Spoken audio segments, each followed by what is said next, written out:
Praise the lord. ఈరోజు వాక్యాంశము 3వ యోహాను పత్రిక 1వ అధ్యాయం 3వ వచనం.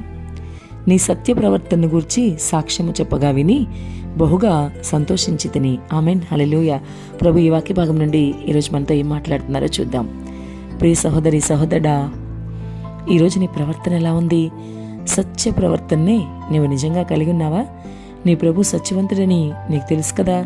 కాబట్టి నీవు కూడా సత్యముని అనుసరిస్తూ ఇంకా సత్య ప్రవర్తననే కలిగి ఉండాలని నీవు అర్థమవుతుందా లేదా? అర్థం చేసుకోవాల్సిన సమయం ఆసనమైంది. అసత్యమును నీ దరిదాపులకు కూడా నీవు చారతీయకూడదని నీవు గ్రహించాలి. సత్య ప్రవర్తనని గురించి సాక్ష్యము మరి ఇతరులకి మంచిగా ఉండాలి. వాళ్ళు కూడా సత్యంలోనికి రావాలి, ప్రభువుని అంగీకరించాలి. అటువంటి సత్య ప్రవర్తనను కలిగి ఉండి మంచి సాక్షిగా జీవించు. లేఖనాల్లో గమనిస్తే యోహాను సత్య ప్రవర్తన కలిగి ఉండాలని హెచ్చరిస్తూ చెబుతున్నాడు. అంతేకాదు మరి గాయనకు రాస్తూ అతని సత్య ప్రవర్తన గురించి ఇంకా అతని సాక్ష్యమును గురించి చెబుతూ యోహాను ఎంతో సంతోషిస్తున్నట్టుగా కూడా వాక్యంలో రాశాడు ఆయన. కాబట్టి మిత్రమా, నీవు కూడా గాయ వలె సత్య ప్రవర్తన కలిగి ఉండాలి. అప్పుడే మరి యోహాను ఎలాగైతే గాయని బట్టి ఆ సత్య ప్రవర్తన బట్టి సంతోషించాడో అలాగే ఈరోజు నువ్వు సత్య ప్రవర్తన కలిగి ఉంటే ప్రభు కూడా నిన్ను బట్టి సంతోషిస్తాడు. అంతేకాదు, ఆయన సత్యవంతుడు కదా.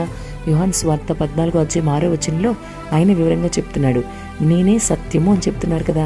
ఆయన సత్యవంతుడైన దేవుడు, సత్యము ఆయన. కాబట్టి నువ్వు కూడా సత్యవంతుడిగానే ఉండాలి, సత్యమునే అనుసరించాలి. ఎక్కడ అబద్ధానికి అసత్యానికి మరి ఇట్లాంటి వాటికి నువ్వు చోటు ఇవ్వకూడదు. అలాంటి వాటికి కనుక నువ్వు ప్రోత్సహిస్తే ప్రభుకు నువ్వు ఇష్టంగా లేనట్లే కదా. ఆయన ఏ విధంగా ఉంటే నువ్వు కూడా అన్ని విషయాల్లో ఆ విధంగానే ఉండాలి కదా. మరి నీ ప్రవర్తన సత్య ప్రవర్తన కలిగి ఉండాలి. నువ్వు ఆ విధంగా కలిగి ఉండాలంటే అటువంటి ప్రవర్తనని గాయవలే నీవు కూడా మంచి సాక్ష్యమును కలిగి ఉండాలి. నీ సాక్ష్యమును బట్టి నీ ప్రభు ఎంతగానో సంతోషించాలి. నీ సాక్ష్యమును బట్టి ప్రభుకి మహిమ ఘనత రావాలి. నీ సాక్ష్యమును బట్టి నీ సత్య ప్రవర్తన బట్టి అనేకులు క్రీస్తులోనికి రావాలి. నిన్ను బట్టి అనేక ఆత్మలు రక్షించబడాలి. ఇవన్నీ జరుగుతాయి. కానీ కేవలం నువ్వు సత్య ప్రవర్తన కలిగి ఉంటేనే, నువ్వు సత్యవంతుడిగా ఉండగలిగితేనే, ప్రభుకి ఇష్టంగా నీవు ఉండగలిగితేనే, ఆయన సారిపిల్లకి నువ్వు మార్చబడగలిగితేనే ఇవన్నీ జరుగుతాయి. కాబట్టి ఇప్పటికైనా ఒకవేళ నీ జీవితం ఇంతవరకు ఎలా ఉన్నా ఇక మీదట మార్చుకో. మరి అసత్యానికి దూరంగా నువ్వు పారిపోవాలి. ఇవన్నీ చేయగలిగితే మరి గాయని బట్టి యోహాను సంతోషించినట్లుగా నిన్ను బట్టి నీ ప్రభు ఎంతగానో సంతోషిస్తాడు.